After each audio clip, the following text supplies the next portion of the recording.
Sanibonani molweni ndanamkela ku-SABC-TV ngesiXhosa.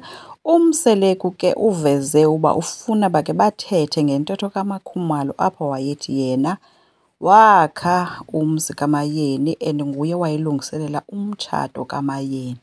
Apho ke uMakhumalo athe ke yena akucingi into yoba wayexoka naxa wayesitsho, kodwa ke uMseleku uthi ufuna bake bayibeke ngendlela eyiyo. Ile ke siyirhalelayo kuyazi ngoba kaloku wathi uMakhumalo nguye owakha umzi kaMayeni. And ngoku uMseleku ufuna uyitshintsha uthi yena le nto wayeyithetha singacinga uba yinto nje e-pure, yayingekho pure because uThobile uthetha into elungiselela okwakhe. Uthi yonke le nto ayithethayo akathethi into esuka entliziyweni elungileyo. Uthi ufuna nje ukuveza ukuba yena she was here before bonke abanye.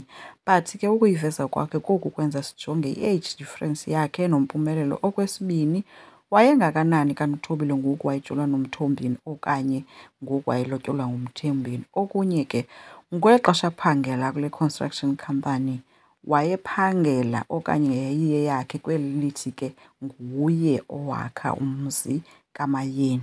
So xa silandelela ke into yoba uMayeni utshate nini ke noMseleku, batshate ngo-2007 and ngelo xesha uThobile wayena-18 years and yena uThobile uMseleku umlobole okanye umtshate ngo-2009. So uThobile ke ngoku una-35 years ngoka-1989. Ngo-2007 wayena-18 years and wayesewakhile ke umzi kaMayeni. Ngokutsho kwakhe xa ethi uMayeni wayezozotshata engena emzini wakhe wayesewakhile. Loo nto uthi uMseleku ke yena wayesemakhele uThobile. So kwisizini edlulileyo uThobile wasixelela ukuba uSindi weza ne-idea yoba kwakhiwe umzi eMzumbe ngo-2008 kodwa umzi wakhiwa ngo-2009 kuba ke uSindi waye wabhubha ngawo loo nyaka ngo-2008, which is uThobile ngelo xesha ngo-2009 wayena-21 years. So utshate uMayeni utshate ngo-2007, uThobile wayesekhona. Kanti lo mzi wakhiwe ngowuphi unyaka?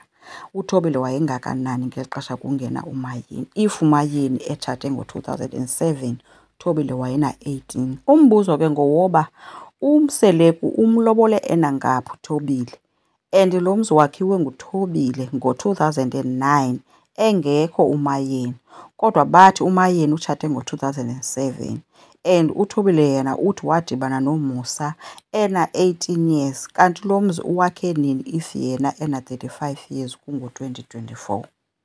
Ze sikhumbule ke uba apha kukhona uMpumelelo ozalwa nguMayeni ona-23 years owazalwa uThobile ena-12 years kodwa uthi wafika kuqala kunoMayeni. Okay, okusho ukuthi ke yena wafika kuqala as emendweni kunoMayeni. Kodwa umbuzo ke esinawo singabalandeli bethande nesithembu kukuba kutheni uThobile engeyonkosikazi yesibini kaMseleku if yena wafika kuqala kunoMayeni and wade wabakhela nemizi uMayeni noMangwabe? Wayena avumela uba ngunkosikazi wesithathu efike kuqala. Kungenzeka into yoba uMseleku wayequma ihlazo loba walobola umntana, ngoba simazi uba wadibana naye neminyaka emingaphi. Kwezi zinto azibalayo ubonayo uba noko ixesha lokwakha imizi noba imali kuthiwa ikhona kangakanani nokwenza umtshato ngonyaka omnye ena-18 years yonke le nto yenzeka yagqitywa. Asazi phofu ke ngenzeka uba yenziwe yakhawuleza. So uMseleku yena ke ndibona ngathi ufuna ukumjikela ke uMakhumalo, kanti naye wayitsho into yoba yena wamakhela uMakhumalo umzi then okaMayeni wakhiwa nguMakhumalo umzi. So ngoku uthi uThobile wayethetha into efuna ukonelisa yena. Bunintsi ke ubuxoki phakathi kukaThobile noMseleku. uThobile waphangele nangaphi noMasawule and wayeyi-girlfriend ngelo xesha, wayenangaphi if uMayeni etshate ngo-2007 uThobile na-18 years then uMasawule wasweleka ke ngo-2008 ena-19 years. So ungenzeka into yoba uMusa ulele noThobile esengumntana eno-15 years or 14 years. Yile nto wazama uquma ihlazo waqala watshata noMayeni before uThobile wabesele emlobile okanye wayengamlobolanga, ehlawule ihlazo loba elele nomntana wasose wathembisa uba uzomthatha. asazi ke ngake silindile mhlawumbi ikhona into esizawude siyifumane egcweleyo ngoMseleku noMakhumalo, kodwa buninzi ubuxoki mna endibubonayo phakathi kwabo bobabini. Enkosi, ngicela siqhubeke, subscribe, silike, singakhomenta futhi. Bye.